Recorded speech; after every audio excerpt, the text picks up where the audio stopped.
2교시 수업 시작하겠습니다.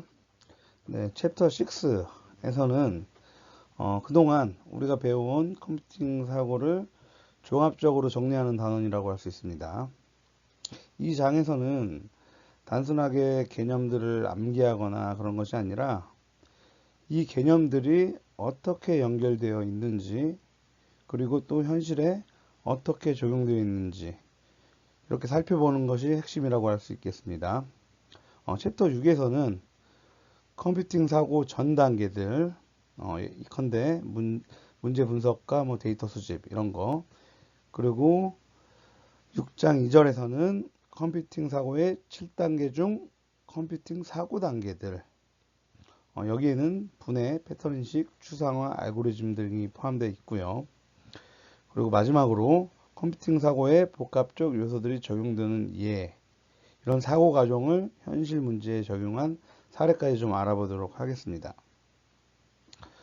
우리가 이전 챕터에서 공부한 부분의 각각의 개념이 어떻게 이 챕터 6에서 유기적으로 연결되고 단순한 코딩을 넘어 진짜 문제 해결에 어떻게 쓰일 수 있는지 알아보도록 하겠습니다. 수업을 본격적으로 시작하도록 할게요. 챕터 6, 6장 1절에 제시된 글을 한번 보겠습니다. 컴퓨팅 사고 전 단계들, 그리고 컴퓨팅 사고 실단계가 이렇게 딱 나와 있는데, 그동안 우리가 여러 번 수업을 통해서 말했던 것처럼, 언급했던 것처럼, 이 어떠한 문제를 우리가 이 컴퓨팅 사고를 이용해서 혹은 활용해서 이 문제 해결을 할 때는 우리는 무작정 덤벼드는 것이 아니라고 했어요. 문제를 해결하기 위해서는 체계적으로 사고하고 또 단계적으로 접근하는 것, 이런 것들이 굉장히 중요하다고 말했었습니다. 여러 번 언급했던 것처럼 이 컴퓨팅 사고란 이 컴퓨터처럼 생각하는 방식을 말하고 있고요. 다시 한번 말하지만, 즉 복잡한 문제를 논리적이고 체계적으로 해결하는 사고 방식이라고 여러 번 언급했습니다. 또한 이 방식이 뭐라고 했죠? 단순하게 우리가 코딩을 잘하기 위해서만 필요한 것은 아니라고 했습니다. 이런 사고를 이용해서 우리가 일상생활에서 일상적인 문제 해결 능력까지 향상시켜 줄 수 있는 핵심 역량이라고 배웠었죠. 그쵸? 제시된 그림에서는 이 컴퓨팅 사고를 총 7개 단계로 구성하고 있어요. 슬라이드를 한번 잘 보도록 할게요. 보면은 문제 분석, 데이터 수집과 표현, 그리고 또 박스 안에는 분해, 추상화, 패턴 인식, 알고리즘, 다음으로 평가, 이렇게 코딩까지 이어지고 있는데, 아무튼 이 단계는 가장 핵심적인 내용은 이 단계들이 크게는 두 범주 안에 들어간다는 거예요. 첫 번째 범주에서는 컴퓨팅 사고 전 단계인데, 여기에는 문제 분석과 데이터 수집과 표현, 이렇게 두 단계가 포함되고 있고요. 이것은 마치 뭐냐면 문제를 이해하기 위한 뭐 준비 운동 같은 단계라고 할 수 있습니다. 우리가 이 컴퓨팅 사고 전 단계를 뛰어넘고 혹은 충분히 하지 않고는 이후에 이 분석과 해결이 제대로 되기 어렵습니다. 그리고 다음으로 보시면 네모 박스, 바로 본격적인 컴퓨팅 사고 단계라고 나와 있습니다. 여기에는 말했듯이 분해, 추상화, 패턴 인식, 알고리즘, 이 네 가지들이 포함되어 있는데, 이 과정들을 통해서 우리가 뭘 할 수가 있을까요? 구체적인 해결 전략을 수립하게 되는 겁니다. 그리고 마지막엔 그 결과를 바탕으로 평가하고, 또 필요에 따라서 컴퓨터를 활용해서 코딩까지 나아가게 되는 것이죠. 한번 쉬운 예를 한번 들어볼게요. 쉽게 떠올 수 있는 예. 이제 곧 학교도 축제를 하는데 여러분들이 주축이 돼서 학교 축제를 기약한다고 한번 가정을 해볼게요. 여러분들의 문제는, 여러분들의 고민은 이걸 거예요, 아마. 주최자 입장에서. 어떻게 하면 축제를 성공적으로 운영할 수 있을까라는 문제입니다. 먼저 문제 분석 단계에서는 어떤 것들을 해야겠죠? 뭐 여러 가지가 있겠지만 뭐 행사의 종류는 무엇이고 예산은 어떻게 되고 인원들은 얼마나 되는지를 파악합니다. 그 이후에 데이터 수집과 표현 단계에서는 학교의 예산 자료 같은 것을 확인하는 것도 중요할 것이고 그리고 학생들의 설문조사, 뭐 결과 등등을 수집하게 되겠죠. 그런 다음에는 이 본격적인 문제를 분해를 해야겠죠. 그리고 추상화를 하고 그리고 비슷한 행사들에 나타나는 공통적인 패턴들을 인식하고 추상화를 하고 그 흐름에 따라서 그 절차적인 계획을 세웁니다. 여기서 절차적인 계획이란 알고리즘이라고 할 수 있겠죠. 이렇게 한다면 이 복잡했던 일이 훨씬 명확해지고 누구나 이해하기 쉽고 쉽게 계획이 바꿀 수가 있게 되겠죠.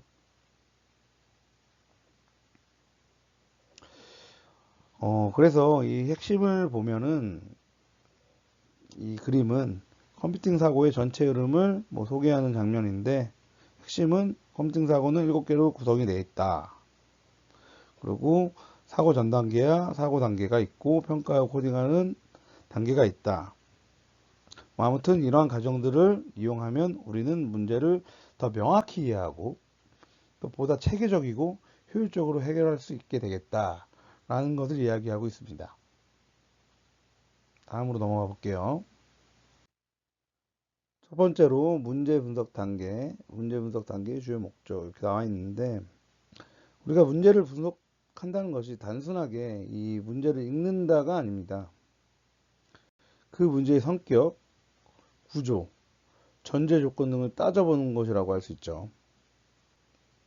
이 단계에서는 우리는 반드시 세 가지를 점검해야 하는데요. 이 문제의 분석에서 해결을 위해 필요한 요소는 무엇인가? 그리고 또 문제의 본질은 무엇인가? 또 이것은 해결 가능한 방식이 존재하는가? 라는 것을 따져봐야 합니다. 뒤에 슬라이드에서도 나오겠지만 특히 우리 일상생활, 실생활에서 우리가 겪는 문제들의 대부분은 진짜 문제라기보다는 표면적인 증상일 때가 많습니다. 예를 들면 배가 아프다는 표현은 단순히 증상일 뿐이고 그 원인이 식중독일 수도 있지만 또 다르게 생각해 보면 스트레스일 수도 있습니다. 그렇죠? 직관적으로 나타나는 현상이 아니라 다른. 그래서 중요한 건 이 겉으로 드러나는 것이 아니라 그 이면의 본질을 꿰뚫어 보는 능력. 이게 바로 문제 분석의 핵심이라고 할 수 있어요. 그쵸? 이해가 조금 되셨죠? 다음으로 넘어가서요. 그렇다면 문제 분석 단계에서 점검해야 할 사항들은 어떤 것이 있는가? 라고 나와 있는데요. 문제를 우리가 제대로 분석을 하려면요. 여러 관점에서 질문을 던지는 능력이 필요합니다. 제시된 글을 한번 보시죠. 보면 과연 우리가 생각하는 문제가 모순이 없는 완전한 문제인가? 그리고 또 문제의 정의가 명확한가? 혹은 뭐 애매모호한가? 그리고 또 정답이 하나인가? 아니면 여러 개인가? 이 말은 즉 그 열린 사고 문제를 이야기하고 있는데 열린 사고 문제에 대해서는 뒷부분에서 좀 더 설명을 하도록 할게요. 그리고 또 문제의 핵심은 어디에 있는가. 그리고 이와 더불어서 이 문제 해결에 앞서 다음과 같은 것들도 좀 따져봐야 합니다. 복합적인 조건이 얽혀 있지는 않은가. 그렇죠? 조건들이 얽혀 있거나 그렇지 않은가. 그리고 이미 유사한 해결 사례는 없는가. 뭐 있다면은 어떻게 해결했는가. 그리고 지금 이 문제가 해결 가능한 구조인가 아니면 애초에 오류가 있는 구조인가. 굉장히 중요한 거죠. 이 문제 자체가 해결할 수 있는 구조인가 아닌 문제인가. 왜냐하면 문제도 정확하지 않는 문제들이 있거든요. 풀 수 없는 문제들. 그렇기 때문에 창의적인 사고가 필요한 문제들. 아무튼 이렇게 해서 이러한 과정을 거쳐야만 이 정확한 문제 정의가 가능하고 그 다음 단계인 그 데이터 수집과 구조화로 넘어갈 수 있게 되게 됩니다. 그쵸? 저는 다음 슬라이드에서 한번 예제를 보도록 할게요. 네, 슬라이드를 보시면 이렇게 나와 있네요. 주제가 문제의 모순 없는 완전성 나와 있는데 예제를 한번 풀어보도록 할게요. 한번 제가 읽어보겠습니다. 문제가 모순 없이 완전한가에 대한 여부. 옛날 어떤 노인이 자식 3명에게 17마리의 양을 유산으로 남겼다. 첫째는 양의 2분의 1, 둘째는 3분의 1, 셋째는 9분의 1을 가지라고 하였다. 그들의 유언은 제대로 지켜졌을까 하는 문제예요. 어떻게 생각하세요? 유언이 제대로 지켜졌을까요? 한번 암산으로 한번 해보세요. 뭐 단순합니다. 그냥 2분의 1 곱하기 17 하면은 몇 마리가 남는지 이런 문제인데 아무튼 이 예제를 한번 풀어보면 이 예제는 그 유언에 따라 그 양을 나누는 상황을 통해서 문제의 모순이 있는지 없는지를 살펴보는 아주 좀 재밌는 나름 재밌는 뭐 퍼즐 같은 그런 문제입니다. 그렇죠? 문제의 핵심은 그래요. 노인이 그 아들 3명에게 각각 2분의 1, 3분의 1, 9분의 1 비율로 17마리의 양을 나누라고 유언을 합니다. 이것을 계산하면 어떻게 될까요? 한번 나눠볼까요? 먼저 2분의 1 곱하기 17 이퀄 몇이 되겠죠? 0.5 8.5가 됩니다. 8.5마리가 돼요. 두 번째 3분의 1 곱하기 17은 5.68 5.67이 됩니다. 5.67 맞나요? 한번 계산을 해보세요. 네. 그리고 다음으로 9분의 1 곱하기 17 이퀄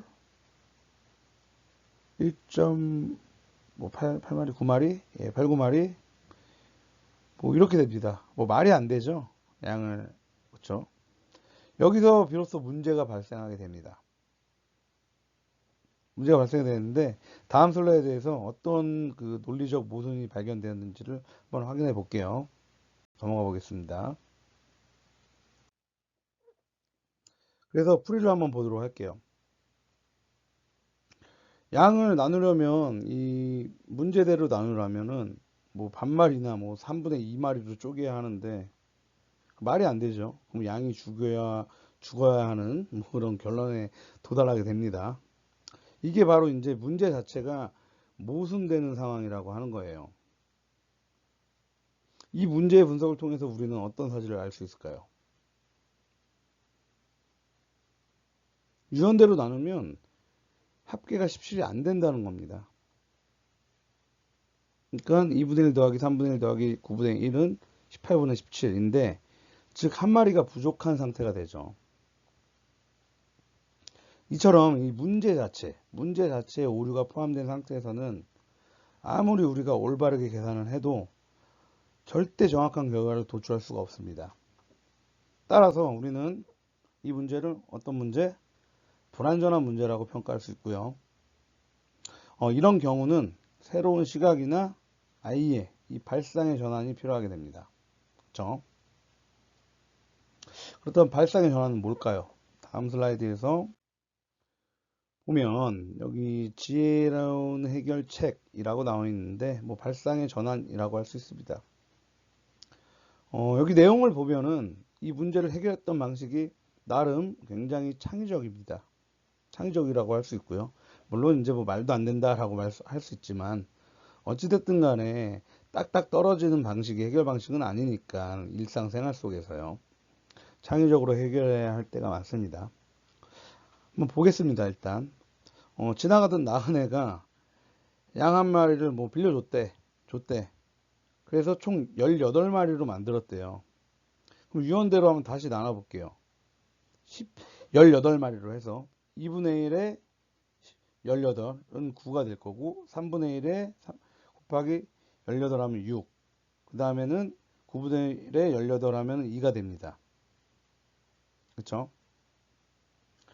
총합에서 딱 맞아 떨어지죠. 9마리, 6마리, 2마리. 그러고 나서 17마리가 딱 나눠 떨어지니까 9 더하기 6 더하기 2 하면 나머지 한 마리는 다시 나그네가 데려갑니다. 그쵸? 해결이 됐죠. 이 사례는 이 문제 해결에서 정말 중요한 개념을 가르쳐 주고 있어요. 이 문제를 통해서 우리는 무조건 수식대로 계산하는 것이 능사가 아니라 이 현실에서 우리가 일상에서 벌어지는 문제 해결에 있어서 문제를 재정의하거나 환경을 조정하는 창의적인 접근도 필요하다는 것입니다. 이제 그 컴퓨팅 사고력이 될 수 있겠죠. 또 계속해서 이어나가 보도록 하겠습니다. 진짜 문제. 여기서 말하는 진짜 문제란 단순히 누가 문제를 말한 것이 아니라 올바르게 정의되고 실질적인 해법이 존재하는 문제를 말하고 있습니다. 예를 들어서 이 고대의 이 연금술사들이 수은을 금으로 바꾸려고 했던 것처럼 애초에 그 해결이 불가능한 구조를 가지고 있으면 그거는 문제가 아니죠. 그거는 그냥 단순하게 환상일 뿐이 됩니다. 그렇죠? 환상이죠. 그렇기 때문에 이 컴퓨팅 사고에서는 이건 진짜 해결이 필요한 문제인가 혹은 문제처럼 보이지만 사실은 문제 자체가 아닌 건 아닐까 하는 이런 식의 사고가 매우 중요하다고 할 수 있습니다. 좀 이해가 갔나요? 그러면 더 나아가서 다음 예제도 한번 보도록 할게요. 진짜 문제라고 나와 있습니다. 한번 그대로 읽어볼게요. 예제, 배가 아픈 진짜 이유. 중학생 아들이 배가 아프다며 학교에서 며칠째 조퇴하고 돌아왔다. 가족들은 병원으로 데려가 진료를 받게 했으나 별 이상 소견이 없었다. 이런 경우에 배가 아픈 원인을 어떻게 파악할 수 있을까? 이 예제에서도 볼 수 있듯이 아주 그냥 일상생활에서 일어날 수 있는 현실적인 문제를 다루고 있어요. 포인트는 이 중학생 아들이 계속 배가 아프다며 학교를 조퇴하는 것이죠. 근데 중요한 것은 병원을 데려갔으나 뭐 신체적으로는 뭐 건강적으로는 이상은 없다고 합니다. 여기서 이제 부모는 고민을 하게 되겠죠. 정말 배가 아픈 것일까? 혹은 또 다른 문제가 있는 걸까? 그렇기 때문에 이런 상황에서는 문제를 더 넓게 깊게 바라보는 시각이 필요합니다. 너무 이게 좀 단순하고 유치할 수 있지만 실질적으로 우리가 어떤 현실에서 일상생활에서 문제를 해결할 때 어, 굉장히 부딪히는 것들이 많아요. 이걸 어떻게 해결을 할지. 그러면 결과를 볼게요. 그러면 배가 아픈 진짜 이유라고 나와 있습니다. 이거는 말 그대로 이제 풀이를 보면 이게 다각도로 분석하라는 얘기예요. 이 사례를 보면 이 가능한 원인을 몇 가지로 나눠볼 수 있습니다. 첫 번째로 이 신체적 문제가 아닐 가능성, 그렇죠? 그리고 정서적 회피, 뭐 학교나 혹은 뭐 학교 자체가 혹은 학교에서 치르는 시험이 싫어서 몸이 아프다고 느낄 수도 있겠죠. 혹은 사회적 원인이 될 수 있습니다. 뭐 요즘 굉장히 큰 그 학폭 이런 게 되는데 친구들과의 갈등 혹은 따돌림, 괴롭힘 이런 것들 여기에 될 수 있겠고요. 그리고 심리적 긴장, 뭐 가족 내에서의 뭐 위치, 압박, 혹은 뭐 자존감 저하 등등등. 이런 경우에는 이 단순하게 이 병원 진단이 아니라 뭐 심리 상담이나 혹은 친구 관계 점검 또는 뭐 학습 부담 조절 등 이 복합적으로 접근해서 문제를 해결할 필요가 있어요.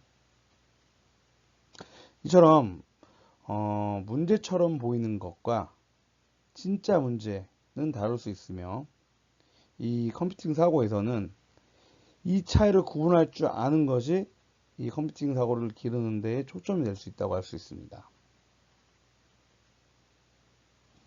그러면 다음 슬라이드로 넘어가도록 할게요. 네 번째로 열린 사고 문제입니다. 지금 이번에는 그 열린 사고 문제라는 개념에 대해서 한번 배워볼게요.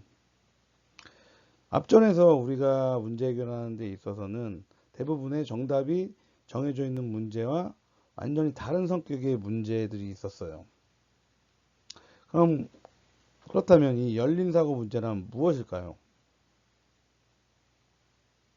보면 열린 마음과 창의적인 사고를 통해 문제를 해결하는 기법, 뭐 해답이 여러 개일 수도 있고 등등의 이런 내용들이 나와 있습니다.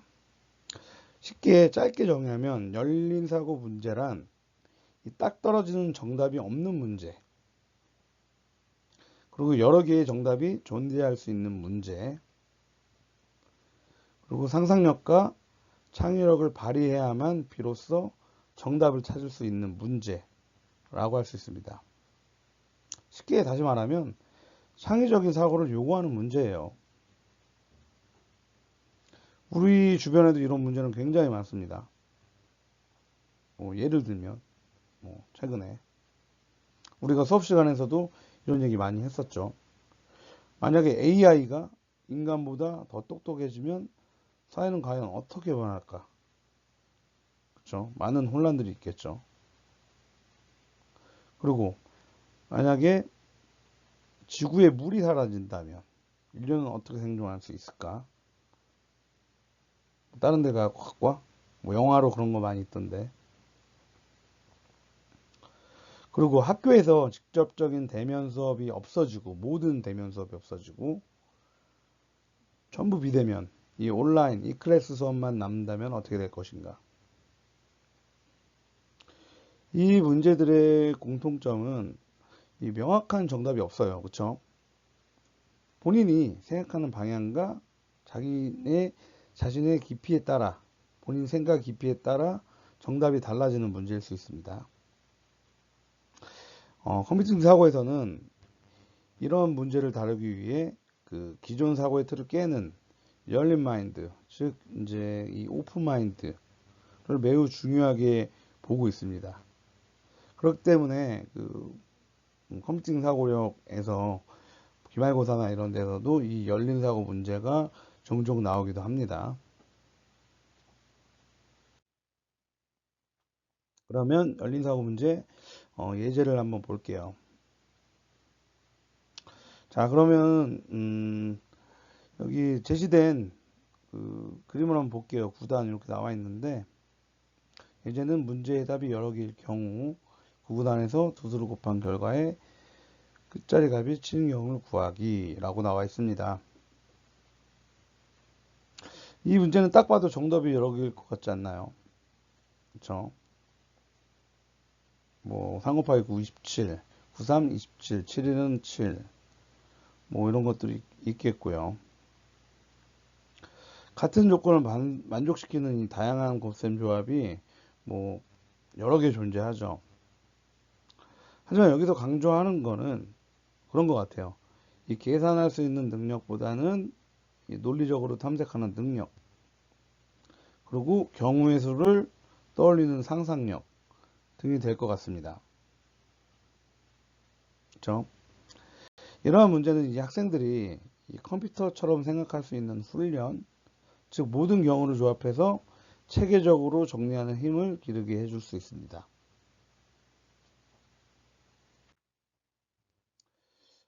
문제가 나왔네요. 열린사고 문제. 만약 이 세상에 컴퓨터가 갑자기 없어진다면 어떤 일이 생길 것인가? 라는 문제에 대해 뭐 떠오르는 생각을 적어보도록 합니다. 라고 나와 있는데, 사실 실제로 이 문제는 작년 기말고사에도 나왔던 문제입니다. 열린 사고에 따라서, 사람에 따라서 그 다양한 생각들이 나올 수 있어요. 정말 재밌는 것도 많았고, 뭐 스마트폰이 없어진다 이런 단순한 것부터 시작해서 이처럼 이 정답이 정해진 게 없습니다. 단 아까 말했던 것처럼 그 각각 개인마다의 그 깊이, 생각의 깊이를 평가할 수는 있게 되겠죠. 여러분들도 지금 바로 어, 나중에 따로 한다고 하면 안 되니까 뭐 안 하실 거잖아요. 지금 떠오르는 5개를 한번 적어 보세요, 지금. 이번 챕터 6의 첫 번째 단어는 내용이 많지 않기 때문에 이렇게 시간을 드립니다. 한번 직접 적어 보세요. 왜냐면 그냥 연습이라 생각하고 기말고사에 비슷한 문제가 분명히 나올 거예요. 지난번에도 나왔기 때문에 한 30초 드릴게요. 한번 본인 노트에다가 한번 적어 보도록 하겠습니다.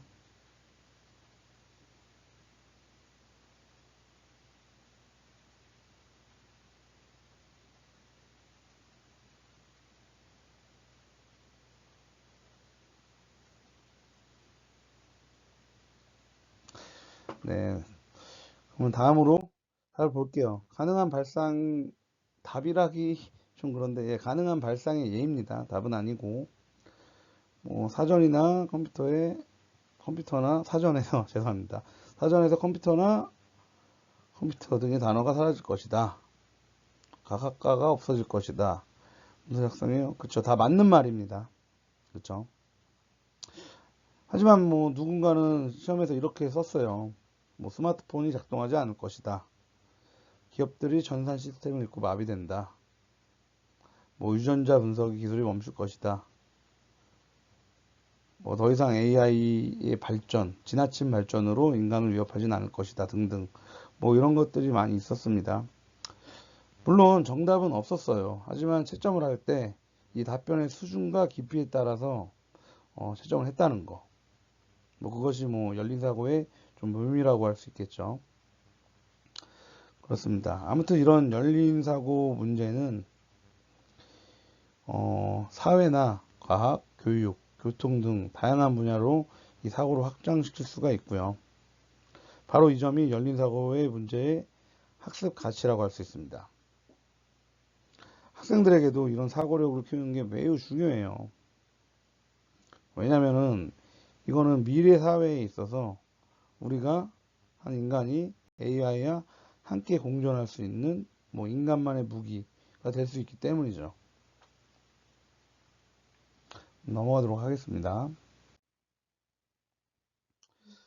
자, 이제 문제를 정의하고 유형을 파악했다면 그 문제를 해결하기 위해서 이 정보와 데이터를 모아야겠죠. 그게 바로 이제 데이터 수집과 표현 단계입니다.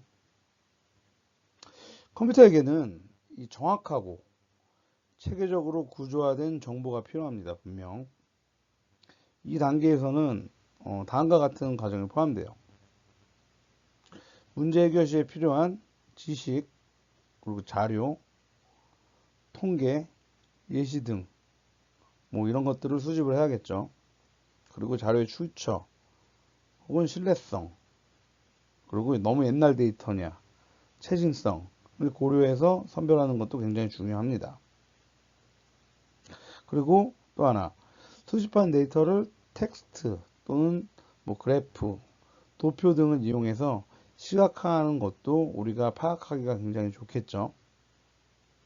예전에는 우리가 도서관에서 책이나 백과사전을 찾아서 이런 데이터를 봤다면, 이제는 뭐 컴퓨터로 활용하면 혹은 AI를 활용하면 이런 많은 정보들을 쉽게 알아볼 수 있게 되겠죠. 그렇다면 이 데이터를 어떻게 수집해야 하는지 한번 보도록 할게요. 그렇죠. 당연히 이제 우리가 너무 데이터를 수집할 때 너무 잘 아는 내용입니다. 데이터 수집 방법. 우리는 보통 이제 포털 검색 엔진을 많이 사용하죠. 그 대표적으로 뭐 구글이나 네이버가 있습니다. 근데 이 데이터를 수집할 때도 여러분들이 주의해야 할 것들이 있어요. 왜냐면 이 검색된 이 데이터, 이 검색된 정보가 언제나 항상 정확하지는 않다는 거예요. 물론 대부분이 정확한 것들이 많이 있지만 잘못된 정보가 너무 많아요, 여기서. 뭐 그리고 심지어는 뭐 가짜 뉴스 뭐 이런 것들도 있고, 예를 들면 한번 볼게요. 이 블로그 같은 데서 이제 막 우리가 서칭을 하다 보면 정보를 얻기 위해서 개인의 경험담을 막 보고 뭐 어디에는 얼마고 등등 뭐 이런 것들이 있는데, 이건 굉장히 주관적일 수도 있는 문제예요. 그리고 또 중요한 건 이 카페 글들은 자신의 그 이득을 취득하기 위해서 쓰는 글들이 굉장히 많기 때문에 이 검증되지도 않은 정보일 수도 있습니다. 그렇기 때문에 여러분이 검색 시에는 정보의 신뢰성이나 작성자 혹은 출처를 정확하게 확인하는 습관이 굉장히 중요하다고 할 수 있습니다.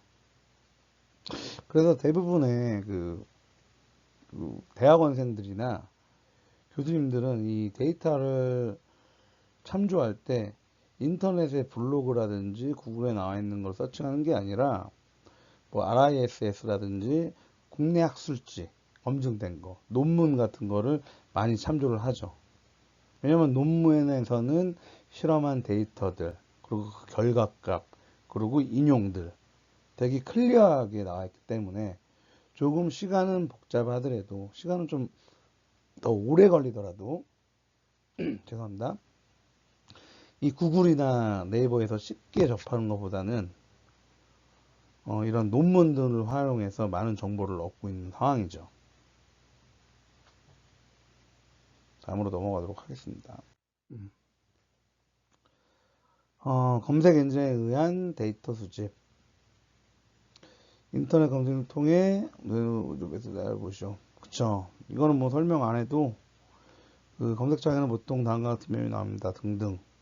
이미지, 동영상, 책. 너무 다 아는 거라서 제가 뭐 설명을 하지 않겠습니다.